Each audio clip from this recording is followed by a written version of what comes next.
SSTUWA members are strongly encouraged to register for the range of industrial and professional courses available face-to-face or online. Find these courses online via sstuwa.org.au/training.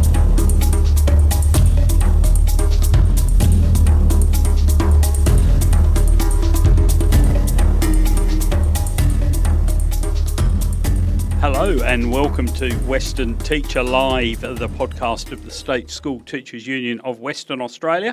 It's great to be back after a little break with a podcast that brings you what you need to know about the activities of the SSTUWA and what is happening in public education. Joining me is SSTUWA President Matt Jarman. And Matt, there's been a lot happening in public education in Western Australia and indeed nationally and internationally. So why don't we start our discussion with State Council, the decision-making body for the SSTUWA, which brings delegates together from across the state and which we concluded just over a week ago. We did. Thank you, Bob. Yes, I think in our rules it's under 23B Roman 2 and it's described quite appropriately as the supreme decision-making body where our elected delegates come in from all around the state. We have such a significant amount of support for State Council now, we've had to extend the venue and we've got a large, lovely room that we've got booked for parts of next year, at least once, I think, next year in November at the end of this year at the Convention Centre. 140 delegates and some special guests this time as well, which we'll come to in a moment.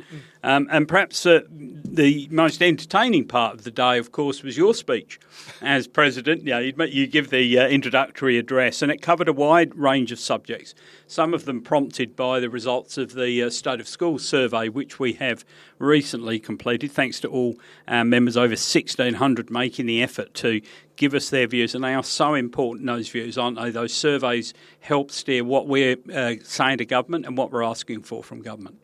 They certainly do, and with more than 1,600 respondents to the State of Our Schools survey, that's a significant statistical return, so we're very pleased with that as well. I don't really go for entertaining when I start to draft that report to members 6 to 8 weeks before State Council, because it is a significant opportunity to report to our members what the current view is of local, national and international events. But it's also a political opportunity to set an agenda, and the consequence of State Council was a very successful launch of a new campaign around respect for teachers and school leaders, which I'm pleased to say later on in the day the Director-General of Education and the Minister were both able to willing to support. And that poster campaign is underway. We've mentioned it in our most recent e-news, so do check your e-news for all the latest news, and you'll see the posters in the centre of a Western Teacher when the print version comes out later this month. And you can also go to our website and find the posters and download them. It's a pretty simple message, but hopefully an important one that parents and other adults who are interacting with teachers when children are around, and indeed when children aren't around, about just how to behave. It is a very simple message, which would normally translate into it being pretty easy to achieve. It's not just for those visitors to our school sites. It's effectively a community-wide message that we really strongly support. It's about kindness and showing patience and tolerance towards other people and respecting what their views may be. Our schools are full of multicultural diversity as well as inclusion. We want that to be the way going forward forever. But we can't have a situation where teachers and school leaders no longer wish to come to work or who are wishing to leave the profession and leaving the workforce in drove, according to the agency capability report, because of the lack of something as simple as respect. Yeah. It doesn't cost anything. It's just simply a demonstration from one person to another. And we need to see it brought back in as a matter of community urgency, not just for the benefit of our schools and our students and our teachers, but more broadly than that as well. And the background to that State of School survey, 84% of those respondents said they'd pondered giving up teaching completely or being a principal completely over the last 4 years. And the two key reasons that were given, well, there were three, but there were workload and there was the lack of respect for teaching as a profession, which is what we're addressing here.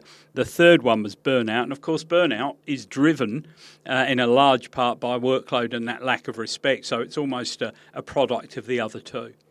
That's right, and the survey broke down the different areas of workload and burnout.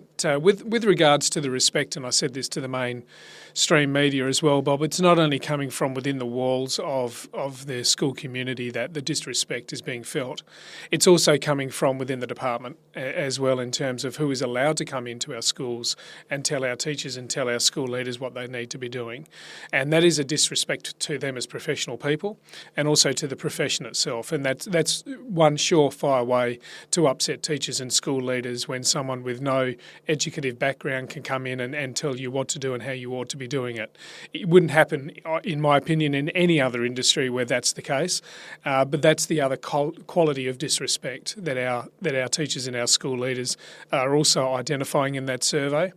As for the workload and burnout, we do have significant gains from the last EBA, which are filtering through. Not all of them have made it through, but they're on their way.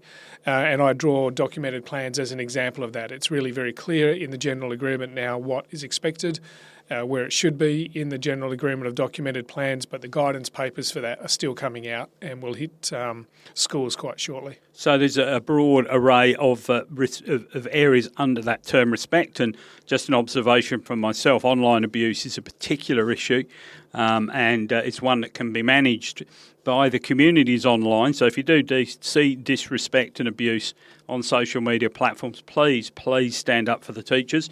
It'll make a real difference. And if you're running one of those groups, do bear in mind you're legally responsible for what goes on a group that you run. So you have to be careful around these things, because I don't think the tolerance levels for people being able to say what they like with no penalty is diminishing rapidly, I would suggest, among certain people in the education area. Matt, going back to the State Council, because that respect announcement was only one aspect of what you taught, it was a wide-ranging speech.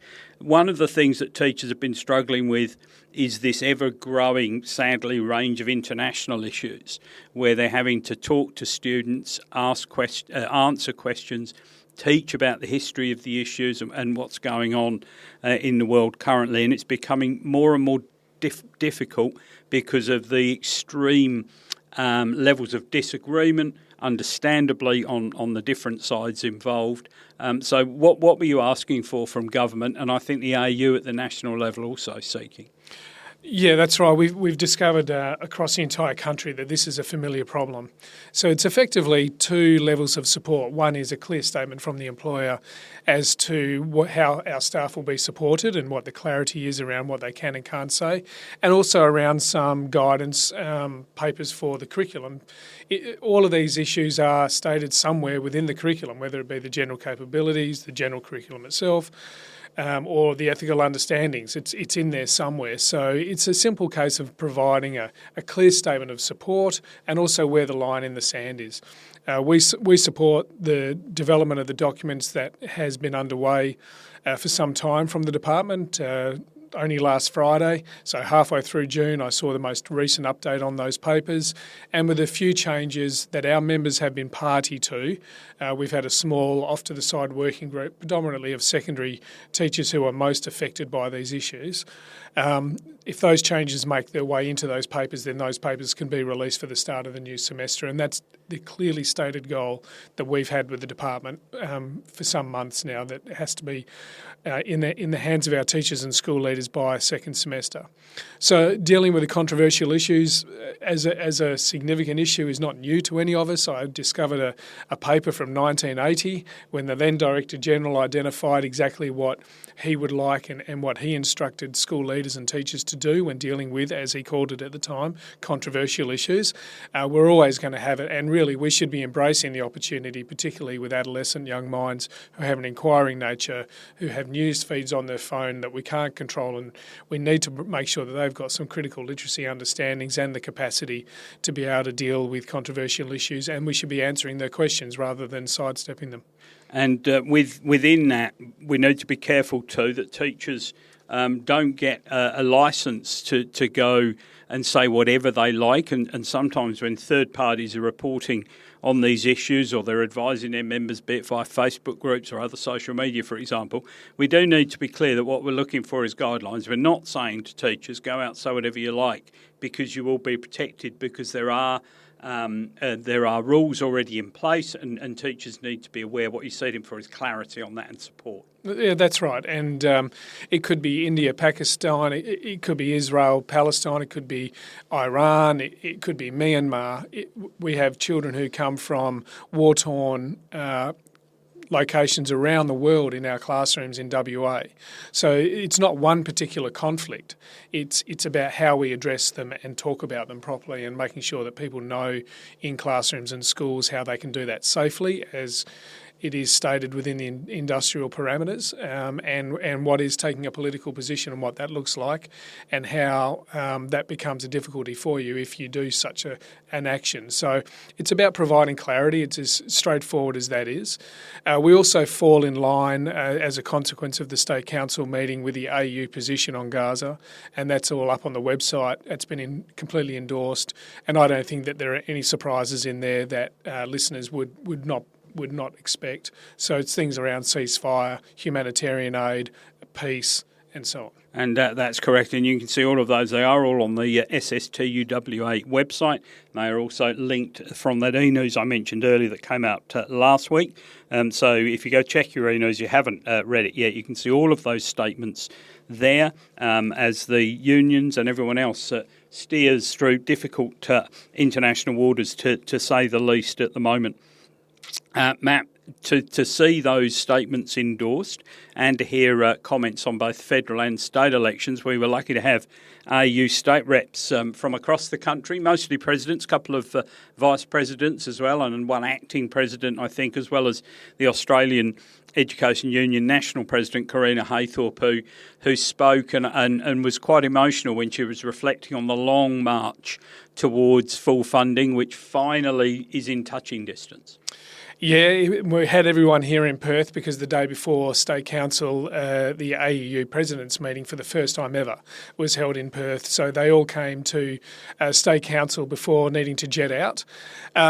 This is significant. I mean, this is more than a dozen years or thereabouts in getting to this place where we'll be able to say that all of our public schools in WA will be at 100% of the SRS. You know, it's a reminder that 100% of the SRS is also the minimum expectations of funding. 100% is the minimum, not necessarily going to leave all of our schools flush. But what it also means is that there is no longer the 4% capital depreciation tax that for a long, long time we pointed out the size of that and how unfair that was when compared to the fact that our private school agreements don't include that. And in fact, in some places around the country, they were benefiting from the state 4% or whatever gap it was. So we are now going to be at 100%.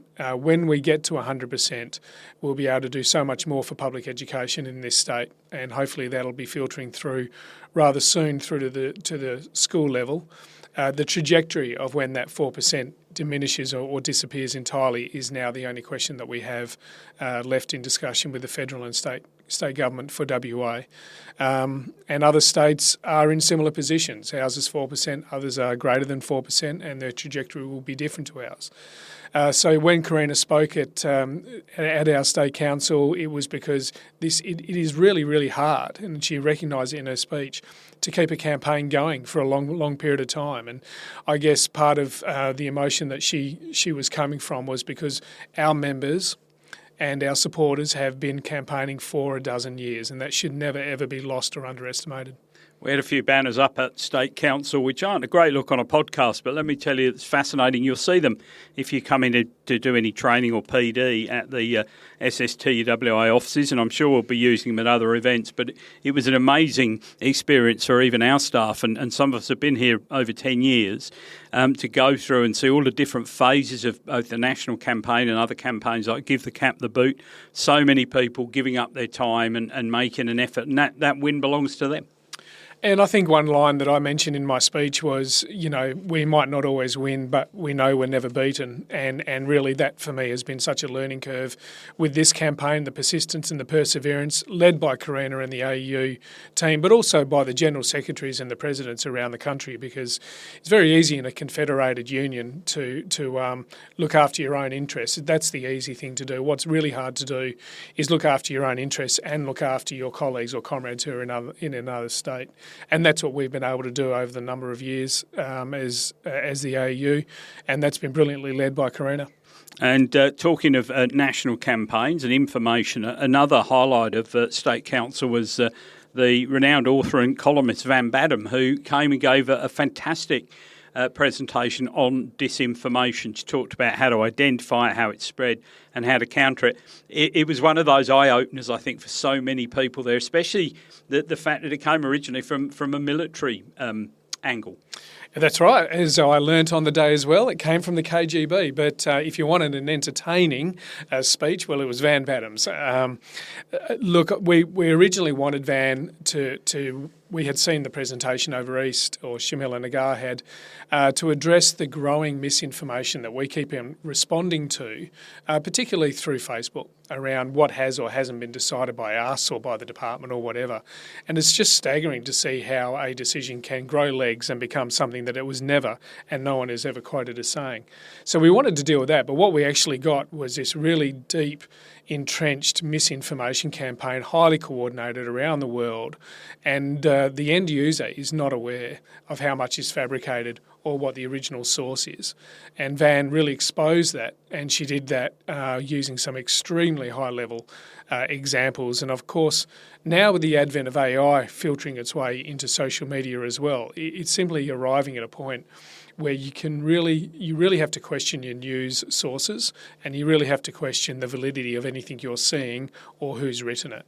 I'd certainly see a lot of industrial advice being handed out on social media, and I reckon 50% of it isn't even close to being the case. Yeah, and you got wannabe unions who claim they can go and be involved in industrial disputes and agreements, and they literally can't. They've got no legal standing whatsoever.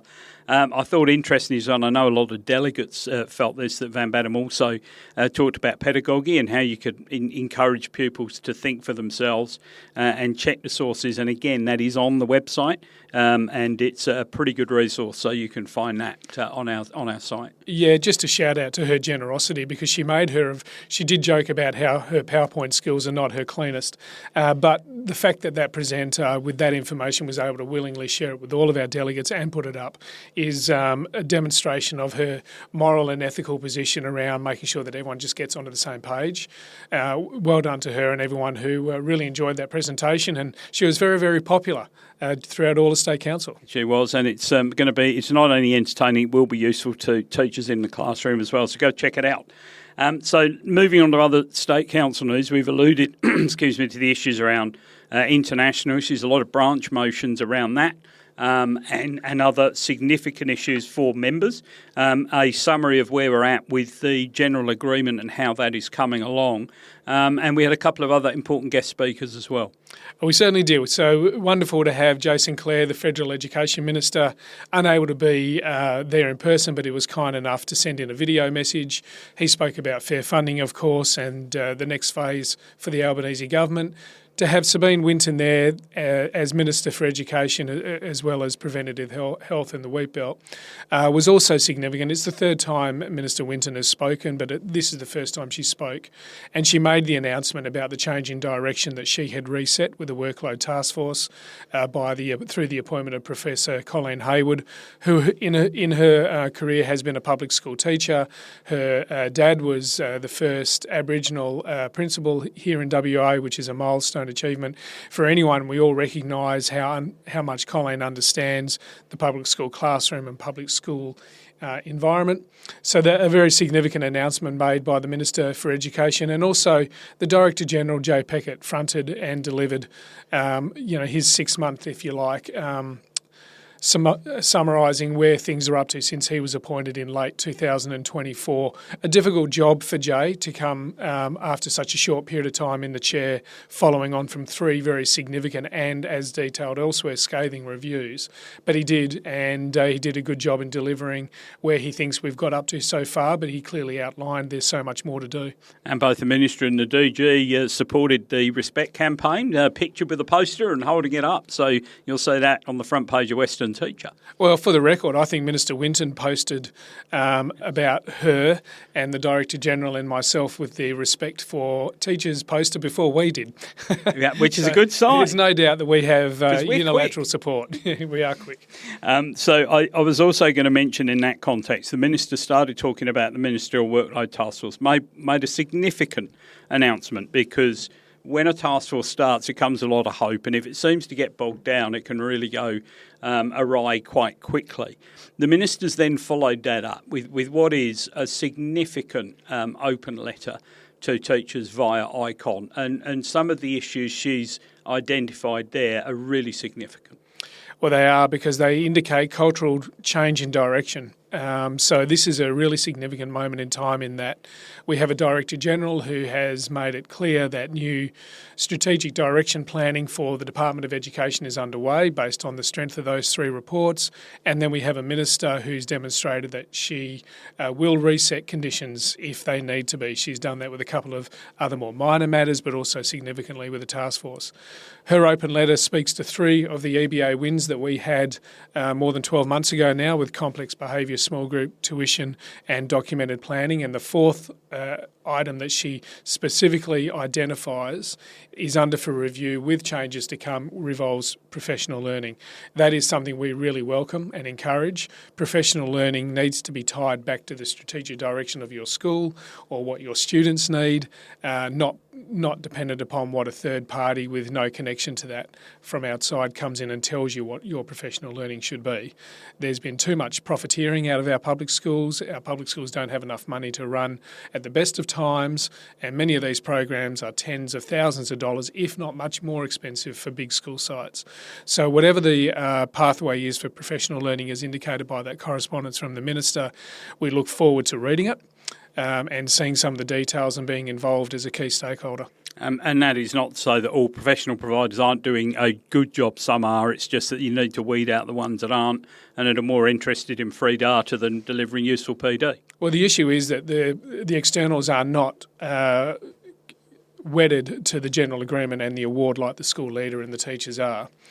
So the erosion of conditions and the demands upon staff is adding to the reason why so many people are leaving the profession. So it's time to recognise that they have to also either follow the general agreement and award like everybody else has to, or they find somewhere else to play. Right now, the professional learning is one of those big issues, which is absorbing teacher time out of hours particularly, and absorbing many of those 5 1-hour or thereabouts staff meetings that we have. So we are recognising the problem. That's the first step in any sort of forward progression, and the next step is what we do about it. And of course, worth talking to, a lot of this related to the Ministerial Workload Taskforce. Prior to April 23rd, 2024, that was not on the table. The people who put it on the table were 12,000 members of the SSTUWA and their supporters, parents, etc., who rallied right across the state. It was only when that happened that this workload taskforce came up. Yeah, the Cook government, through those negotiations, didn't agree with class sizes. So workload task force, small group tuition and complex behaviour coordinators were 3 of the options that they put on the table as a counterposition to reducing class sizes.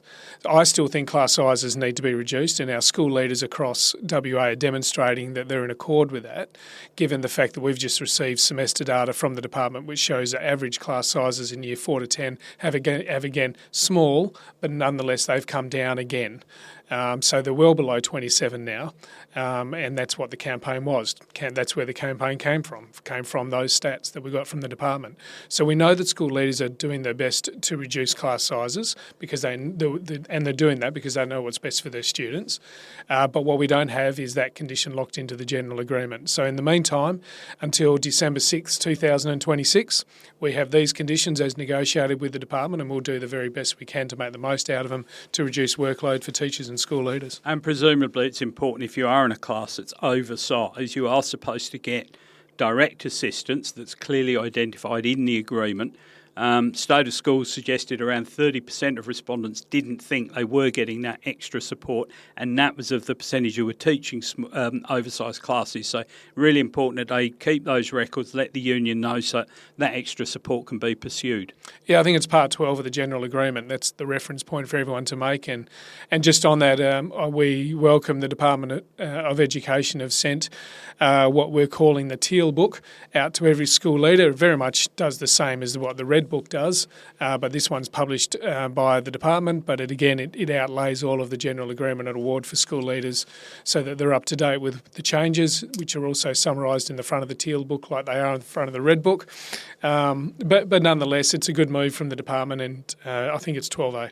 Well, it's important, isn't it, that as much information is out there in front of people as possible. Now, the Minister's commitments to these various aspects is really encouraging. She is a former teacher, as we all know, and it's also the product of a process that began for the SSTUWA many years ago, but perhaps saw its clearest fruition in Facing the Facts. And also the process now for lobbying ahead of state elections. So I'd like you to bring you to the state budget, which came down just recently. And there are some items in there which really do directly come back to what we were asking for as a union in our state election documentation, and of course too in Facing the Facts over a period of time. So we've seen some significant funding there. Nobody gets all that they want, but this is the first time education has had this level of priority in the state budget, in the announcements and politically, certainly in the decade I've been working with the union. So that's a significant campaign achievement, I guess, to get it recognised publicly by the state government as being so important. It's enormous. I mean, capital infrastructure in our public schools has been neglected for decades. It's not been this last couple of terms of government. It's the reason why, schools that look like they did in the 70s and 80s still do as they do today in some parts of WA. So we know that the McGowan and the Cook governments like to build things, and they've done that during the last couple of terms, and now turning their attention to the first program, which is the air conditioning replacement program. Their language is that the first $45 million is the first tranche. That's how they describe it of that program. So we look forward to a second and a third and a fourth tranche until all of our schools are addressed. And then also the capital infrastructure program, which is not just about the normal maintenance programs or the normal new school builds. There's $286 million there for those schools that sit outside of those, but nonetheless they need building upgrades and changes, and they are all over the country, remote and metropolitan areas. So that's a significant starting point. I think the total value of that is $1.8 billion, which is absolutely enormous from the government. If we can get the AEU to convince the federal government to consider a capital infrastructure campaign that would support what's happening here in WA for our schools, then we'd be very welcome of that. There's quite a bit more involved in the state budget as well. There's an increase in per student formula funding for secondary and primary school students, and I think that flows back to the $1.6 billion of the bilat that was signed at the beginning of last year. That's evident in the budget as well. And of course, we've still coming to terms with the last 4% and when that might come into our state budget for public schools as well. So certainly a recognition that this state government has done quite a considerable amount for both per student funding and capital, but I guess from the members' perspective, until they start to see them impacting their classrooms and their schools, there's no satisfaction, and I would understand that. No, there's also the next challenge, because at least now we're talking about when the funding will come, not if, which is a big movement forward. But of course it then leaves the union moving on now to the next phase. You've already talked about it in a couple of items in Western Teacher, but that the importance now of delivering on these things and looking after the people in education, and that's something both the workload and the respect campaigns will look to address as we move forward. Yeah, that's correct. We've got a lot more work to do, but there's also other issues that affect our members that may not necessarily fall down for everybody else. So the most significant example that I can think of was addressed in part through the state budget, and that is for Grow Housing. We know that there's 101 new buildings being put up for teacher, school leader housing around the state. I don't know where all of them are. I haven't been provided with a list. So that's another significant thing that's also underway that we're heavily involved in. We'll be working with the Minister for Housing and Works around not only the supply but also around the maintenance standards that come with that teacher stock and school leader stock as well, and of course the difficult issue of properties that are under lease conditions. So there's lots of other things always happening. Grow is certainly high as a priority for the SSTU, as it is for other white-collar public sector unions. Well, let's hope we get good results on Grow. There is some very encouraging work underway. We need your help as the members. You need to let us know when you're not getting the support you need on workload, and we'd love you to put those posters up around every school in the state, just asking for that basic level of respect. We think the majority of parents will welcome it and now be supportive, so we hope that can work for you. All of the information you need on all the subjects we have discussed today are at sstuwa.org.au, and also check your e-news because it's all in there. They normally send out on a Thursday afternoon to give you a bit of time to read it over the weekend if you so wish, and make sure you follow all the links and find it all you can. Matt Jarman, thank you very much indeed, and it's nice to be back on Western Teacher Live. Yeah, good on you, Bob, and hopefully we can get all of our senior officers to commit to podcasting. One day. Are you aware of your SSTUWA member benefits?